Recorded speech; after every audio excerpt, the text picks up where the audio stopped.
სახელითა მამისათან და ღვთისათა და წმინდისა სულისათა ამინ. დღევანდელ დღეს ეკლესია ავასრულებს სენებას წმინდა მენელსაცხებლე დედათა და ასევე სენებას წმინდა კეთილმსახური მეფისა თამარისა. ღვაწლი ამ დიდი წმინდანებისა განუზომელია. მათ შორის პირველი ცხოვრისა მოციქულებრივი. მაგრამ ამასთან ერთად ჩვენ განსაკუთრებული ყურადღება უნდა მივაქციოთ, რომ ისინი იყვნენ დედანი, ქალები. შეიძლება ასე ითქვას ერთის სიტყვით, რომ სუსტი არსენალი. მაგრამ რაოდენ დიდი ღვაწლი გასწიეს მათ იმისათვის, რომ ქრისტეს გზაზე დაეყენებინათ არაერთი ადამიანი. ამდენად ჩვენ უნდა ეს ყოველივე კარგად გავითავისოთ და განსაკუთრებული პატივი მივაგოთ დედებს, რომელნიც ასევე დღესაც შეიძლება ჩვენ შორის იმყოფებიან და არანაკლები ღვაწლი აქვთ ღვთის წინაშე და ადამიანთა წინაშე. დღევანდელ დღეს კიდევ ერთხელ ჩვენ მივაგოთ პატივი ჩვენს დედებს, ყოველდღე უნდა მივაგოთ, მაგრამ დღევანდელ დღეს განსაკუთრებულად, იმიტომ რომ გვახსოვდეს, რომ ეს მათი დღე არის, განსაკუთრებული დღე არის და სოციალისტებმა თავის დროსიდან, შემდეგ კომუნისტებმა იმისათვის, რომ რაღაც საწინააღმდეგო ალტერნატივა შეექმნათ ამ დღესასწაულთან დაკავშირებით 8 მარტი მოიგონეს. ჩვენ ზეიმობთ სწორედ ამ დღეს, დედათა ხსენების დღეს, განსაკუთრებულ პატივს მივაგებთ ჩვენს ირგვლივ მყოფ თითოეულ დედას, თითოეულ ქალს, თითოეულ იმ ადამიანს, რომელნიც თავიანთი ცხოვრების წესით ალამაზებენ ჩვენ ცხოვრებას და ქრისტეს ეკლესიის სისავსეს. დაუბრუნდეთ ოჯახურ მდგომარეობას, რომელიც განსაკუთრებულია ასევე და ყურადღება მისაქცევია ჩვენის მხრიდან, განსაკუთრებით მამაკაცების მხრიდან, რადგანაც პასუხისმგებლობა ჩვენი ძალზე დიდია, როგორც ოჯახის თავებისა. აქედან გამომდინარე, თითოეული შეცდომა, ეს იქნება მეუღლის წინაშე თუ შვილების წინაშე, არა მარტო ჩვენს პირად ცოდვას, კონკრეტულ ცოდვას, არამედ იმ პასუხისმგებლობასაც ეხება, რომელიც ჩვენ ვიტვირთეთ მაშინ, როდესაც ჩვენ გადავწყვიტეთ დაოჯახება და შევედით ქორწინებაში. მოусმინოთ წმინდა მღვდელმთავარს ივანე ოქროპირს. იმ დამოკიდებულების შესახებ, თუ როგორი უნდა იყოს დამოკიდებულება ქმარსა და ცოლს შორის და ნებავთ ცოლსა და ქმარს შორის. ცოლი ექვემდებარება ქმარს და ეს სამართლიანია. ქმრის უფლება ცოლზე ბუნებრივია. ადრე ცოლები თავიანთ ქმრებს ბატონებს უწოდებდნენ და პირველობას უთმობდნენ. მეტყვი იქნებ იმიტომ იქცეოდნენ ასე, რომ ქმრებსაც უყვარდათ ცოლები. ვიცი და ამას არც ვივიწყებ. მაგრამ, როდესაც საუბარი გეხება შენ, ცოლს მიუთითებ სხვათა მოვალეობებზე. ადამიანს თავისი დანაშაული ცოლს გადააბრალა, მან გველს, მაგრამ ამან საერთოდ ვერ უშველა ამ ვითარებას. ამას კი, მეუბნები, შეეცადე კეთილ გონივრულად აღასრულო საკუთარი მოვალეობანი მეუღლის წინაშე. ხოლო, როდესაც ქმარს დავარიგებ, რომ უყვარდე და პატივს გცემდეს, ნებას არ მივცემ ახსენოს რა დაევალა ცოლს და მოვთხოვ მისთვის ნაბრძანების აღსრულებას. ამიტომ შენს ეცადე შეასრულო, რაც გევალება და დაემორჩილე მეუღლეს. თუ გსურს ღმრთისათვის იქმოდე ამას, ნუღარ მიუბრუნდები ქმრის ვალდებულებებზე საუბარს. შენ აღასრულე ბეჯითად ის, რაც რჯულმდებელმა ღმერთმა დაგაკისრა. სწორედ ის არის ღმრთისადმი მორჩილება, რომ არ დაარღვიო რჯული, მაშინაც კი როცა შენს მიმართ არ იცავენ ამას. ვისაც თავისი მოყვარული უყვარს, ის დიდად არ იღწვის, მაგრამ თავისი მოძულისადმი სიყვარულით ის გვირგვინით შემკობას დაიმსახურებს. ასე იმსჯელე შენს აიტან სასტიკ ქმარს დაიდგა ბრწყინვალე გვირგვინს. თუ იცხოვრებ თვინიერ მშვიდ მეუღლესთან, რაისათვის დაგაჯილდოებს ღმერთი. ამას გეუბნებით არა იმიტომ, რომ ქმრები სისასტიკისაკენ წავაქეზო, სურს დავარწმუნო ცოლები გაუძლონ ქმრების ულმობელობას, როცა თითოეული შეეცდება საკუთარ მოვალეობათა აღსრულებას, მოყვასიც არ დაახანებს და მოგბაძავთ. მაგალითად, როცა ცოლი მზად არის გაუძლოს მრისხანე ქმარს და ქმარიც თავს იკავებს ანჩხლი ცოლის შეურაცხყოფისაგან, ოჯახში ისადგურებს სრული სიმშვიდე, როგორც ნავსაყუდელში, სადაც ტალღების ხმაურიც კი არ ისმის. ძველად ასე ცხოვრობდნენ. თითოეული აღასრულებდა თავის მოვალეობას და არ მიუთითებდა მოყვას მოვალეობებზე. გულისხმა ხავ აბრაამმა, როდესაც მის სულის თან წაყვანა გადაწყვიტა, ცოლს ამისათვის საყვედური არ უთქვამს. როცა უბრძანა მასთან ერთად დასდგომოდა შორ გზას, ისიც უსიტყვოდ დაემორჩილა.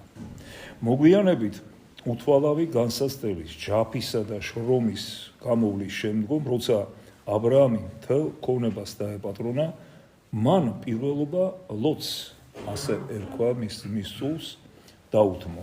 სარამ ეს არც იწყინა და არც ხმა ამოუღია.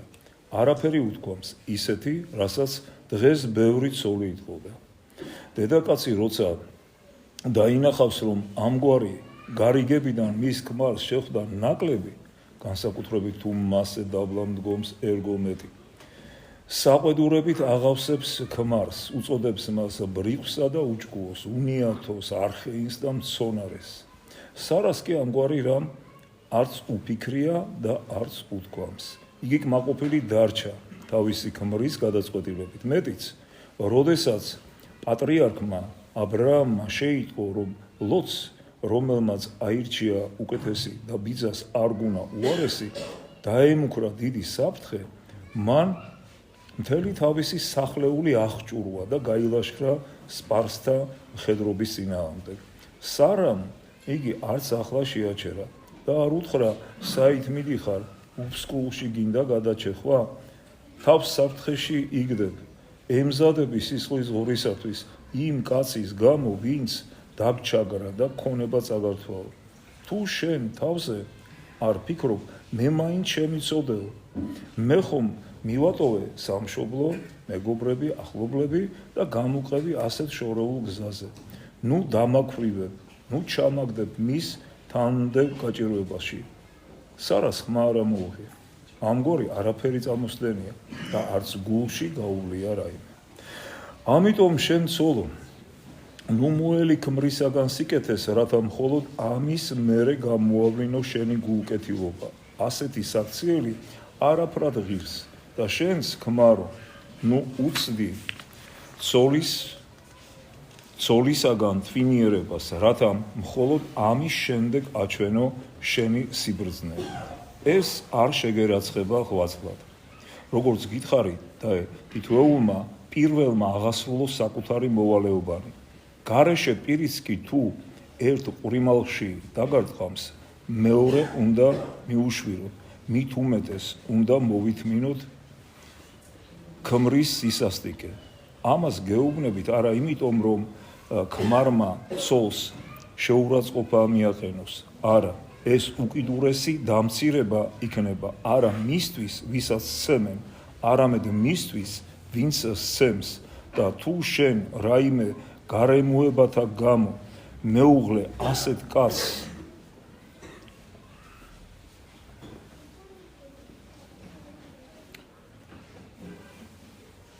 შეუღლე ასეთ კაცს გაიტეხ გულს, წარმოვიდგინე, რა ჯილდო მოგელის სამომავლოდ და რა დიდებით შეიმოსები სააქაო ცხოვრებაშივე. მე მახსენდება ახლა ჩემი ახალგაზრდობიდან, ახლა ბევრი ახალგაზრდა აქვს და მათთვის ალბათ საინტერესო იქნება ეს, რომ ჩვენთან ოჯახში ასევე ნათესავებში თუ ახლობლებში, მეგობრებშიც კი ახალგაზრდები ვიყავით ჩვენ. თუ ვინმე იქ ჩვენს ირგვლივ ყოფ ქალს, არც მახსენდება ასეთი შემთხვევა, მაგრამ თუ რაღაც გამონაკლისი იქნებოდა უცხო ადამიანებთან მიმართებაში და ქალს თუნდაც სიტყვიერ შეურაცხყოფას მიაყენებდნენ, თუნდაც უცნობი ყოფილიყო და ის კაცი ჩვენი ახლობელი, რომელიც ქალს შეურაცხყოფას მიაყენებდა, მას ძალიან კაცრად მოვთხოვდით ხოლმე პასუხს. იმიტომ რომ მან არა მარტო ეს ქალს აკადრა, არამედ საკუთარ თავსაც და იმ მეგობრობასაც, რომელიც ჩვენ ამ კაცთან მქონდა. აი ესეთი ურთიერთობა მქონდა ჩვენ ახალგაზრდობაში. ასეთი დამოკიდებულება ქალის პატივისცემისაგან. და დღეს მოგეხსენებათ ახლა როგორი ვითარება პირიქით მგონი ბიჭებს ვიცავთ ქალებისაგან, მაგრამ მე მგონი შეიცვლება ეს გარემოება ღმერთით შეიცვლება ისევ და ის უნარჩვევები, რომლის დამკვიდრებასაც ცდილობდნენ ჩვენთვის მიუღებელი და ქრისტიანისთვის საერთოდ გასაოცარი შეიცვლება ისე, როგორც ამას ქრისტე გვასწავლის და ჩვენი ზნეობა, მორალი და ჩვენი ტრადიციები გვასწავლის. თქვენ კი ქმრებო გეტყვით, ვერაფერმა უნდა გაიზულოთ ცოლის შეურაცხყოფა. რაც უნდა დააშაოს მან, რატომ ცოლის? კეთილშობილ კაცს არ ეკადრება ხელის აღმართვა მსახურ დედაკაცზეც კი. თუ ფრიად სამარცხვინოა კაცისათვის მოსამსახურის სემა, მით უფრო შეურაცხყოფელია ხელის აღმართვა თავისუფალ ადამიანზე. ამას შეგვაგონებენ საერო კანონმდებლები. ისინი არ აიძულებენ ცოლს დარჩეს ქმართან, რომელიც მას სცემს, რადგან ის ცოლის ღირსი არ არის. ჭეშმარიტად, უკიდურესი ურჯულოებაა მონასავით შეურაცხყოფდე შენს თანამეცხედრეს. თავიდანვე შენს გაჭირვებათა გამზიარებელს. ასეთი ქმარი თუ შეიძლება მას უწოდოთ ეს სახელი და არა მხეცი, ჩემი აზრით უთანაბრდება დედ-მამის მკვლელს. მითხარ, ვინ მოითმენს პატივის ამგვარ აყრას? რა სიტყვებით გადამოიცემა ის წივილი, რაც ქუჩაში გაისმის და მეზობლები თუ გამგებლები თავს იყრიან სახლთან, რომლის პატრონიც ამაზრზენად იქცევა და მხეცივით ლეწავს ყველაფერს. უმჯობესი იქნება მიწა მოყოს პირი ამგვარ შეშლილის, ვიდრე ასეთი საქციელის შემდგომ ისევ გამოჩნდეს ხალხში. მეუბნები, რომ ცოლი უტიფრად გექცევა, მაგრამ ის ხომ ცოლია. მყიფე ჭურჭელი, შენ კი ქმარი ხარ და იმიტომაც დაგადგინეს შენ მმართველად და თავად, რომ შენი ხელქვეითის სისუსტე მოითმინე. შეეცადე სანაკებო მმართველი იყო. ამას კი მიაღწევ მაშინ, როცა ხელქვეითს აღარ დაამცირე. მეფე მით უფრო მოიყვეს პატივს, რაც მეტად დააფასებს თავისი ქვეშევრდომი მოხელის ღირსებას, ხოლო როცა დაამცირებს და შეურაცხყოფს მას, ამით მნიშვნელოვნად შებღალავს საკუთარ მეფურ დიდებასაც. ეს შენს გეხება. შენზე დაქვემდებარებულის აბუჩად აგდებით საკუთარი ძალაუფლების პატივს ამდაბლებ. მას გააცნობიერე ეს ყოველივე, იყავ კეთილგონიერი და იხსენებდა იმ წუხრს, როდესაც შენმა სასიმამრომ გიხმო და ჩაგაბარა თავისი ასული, როგორც წინდი, რასაც გაფრთხილება და დაცვა სჭირდება.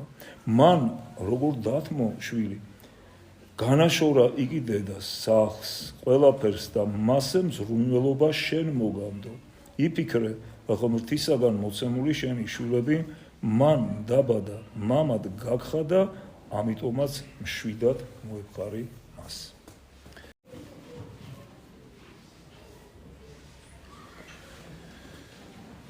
შეხედე მიწად მოქმედნი ძალღონეს როგორ არ იშურებენ მიწის დასამუშავებლად, თუნდაც ნიადაგს მრავალი ნაკლი ჰქონდეს.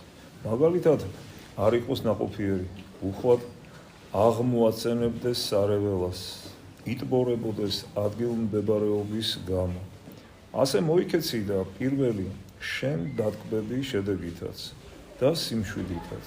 სოლი არის ნავსაყუდელი და შენი სულიერი აშლილობის უებარი წამალი. თუ ამ ნავსაყუდელს ქარიშხალსა და ზვირთცემას არ დაატეხ, მისი სახით უდიდესი სიმშვიდე გელოდება.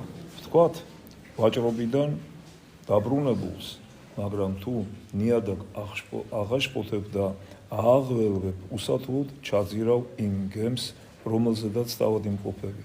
ნუ იყოფინ, შენ სხვაგვარად მოიქეცი. სახლში თუ რაიმე სამწუხარო მოხდება და ამაში დამნაშავე ცოლი იქნება, დაამშვიდე იგი. ნუ გაუღრმავებ დარდს. მთელი ქონებას რომ დაგაკარგვინოს, თანამ მეცხედრემ, დანაშაულის ჩამდენ ცოლთან განხეთქილება მაინც უარესია. უარესი გამოსავალია და მისდამი სიყვარული იყოს შენთვის ყველაზე ძვირფასი. თუ თქვენ ურთიერთის სიმძიმე უნდა იტვირთოთ, მით უფრო უნდა მოითმინოთ ცოლის ნაკლებანება. ღარიბს ნუ უსაყვედურე, უგუნურს ნუ გაკიცხავ. უმჯობესია მიუთითო და ასწავლო. ცოლი ასოა შენი, თქვენ ხართ ერთ ხორცი. თუ მეტყვი რომ ის ღვედია ანჩხლი უყვარსმა, შენ კი არ უნდა განურისხდე, არამედ იდარდო და ღმერთს ევედრო. ცოლი კი უნდა დაარიგო, შეაგონო, ყველა გზით ეცადო მისი ვნების აღმოფხვრას. ცემითა და ტანჯვით მის სენს ვერ განკურნავ. სიტოლანქეს გამოასწორებს სიმშვიდე და არა სამაგიერო სიტოლანქე.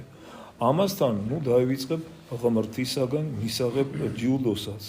თუ შეგიძლია ცოლის გაშვება, მაგრამ ღვთის მოშიშების გამო ამას არ გააკეთებ, თუ პატივს სცემ კანონს, რომელიც კრძალავს ასეთ საქციელს, თუ რაოდენ მძიმე სნეულიც უნდა იყოს იგი, აიტან მის ნაკლებობას, შენ მიიღებ აღუწერელ ჯილდოს. მანამდე კი შეიძენ დიდ სარგებელს. ცოლს მეტად თვინიერს ნუ გახდი, თავად კი მის მიმართ უფრო მშვიდ მოპყრობას მიეჩვევი. ჩვენს თანამედროვე ცხოვრებაშიც არიან ჩვენს ირგვლივ ადამიანები, მე მაგალითად ყავს ასეთები მრევლში. ან მამაკაცი, ან ქალი, რომელიც იტანს ერთის ან მეორის ისეთ ქცევებს, რომელიც მართლაც ძალზე ძნელი მოსათმენია.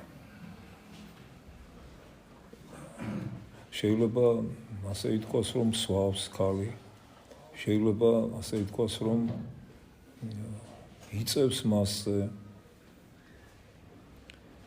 კიდევ უფრო მეტიც ცდილობს თვითგვემას, თავის მოკვლას და ქმარი მის გვერდით არის. შენ წარმოიდგინეთ, აი როგორი მდგომარეობა, რა მდგომარეობაში უნდა იყოს ეს ადამიანი, როცა ცოლის ესეთ მდგომარეობას უყურებს და ითმეს კი არა, მის გვერდით არის, არ შორდება. აი ეს არის ნამდვილი ქრისტიანი, ეს არის ნამდვილი სიყვარული. ქმრებზე აღარაფერს ვამბობ, რამდენი ახლა ესეთი ქმარია, რომ ცოლს მართლაც მისი ატანის გამო და მოთმინების გამო მისი სათასასუფეველი ნამდვილად უკვე აქვე აქვს მოწყობილი, თუ რა თქმა უნდა მადლობით იტანს ამას, ღმერთისადმი მადლობით იტანს და მოთმინებით იტანს. ასეთი ადამიანი ნამდვილად დიდი ჯილდოს ღირსი გახდება ღვთისაგან და ყველაზე დიდი ჯილდო ჩვენ ვიცით რაც არის სათასასუფეველი.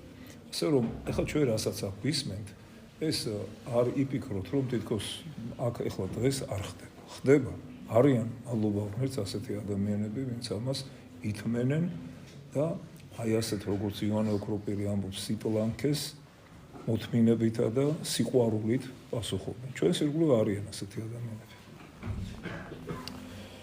გადმოგცემენ რომ ერთ ფილოსოფოსს, კერძოდ სოკრატეს, ყავდა ავი, ყბედი და სმის მოყვარული ცოლი. შეკითხვაზე იგი როგორც ქმარი რატომ ითმენდა ამას, პასუხობდა, რომ მისი სახით ყავდა მასწავლებელი და სიბრძნეში მწვრთნელი, რომ ყოველ დღე მასთან მეცადინეობის შემდგომ იგი სხვების მიმართ უფრო მშვიდი ხდებოდა. ამ ამბავმა აღაქრთოვანად ჩემთვის კი ფრიად სამწუხაროა, რომ წარმართები გჯობიან სიბრძნით. ჩვენ რომელთაც გვევალება სიმშვიდით მიუბაზოთ ანგელოზებს ან უმჯობესია ღმერთს, აი ამ მიზეზით არ გააგდო ფილოსოფოსმა თავისი ცოლი.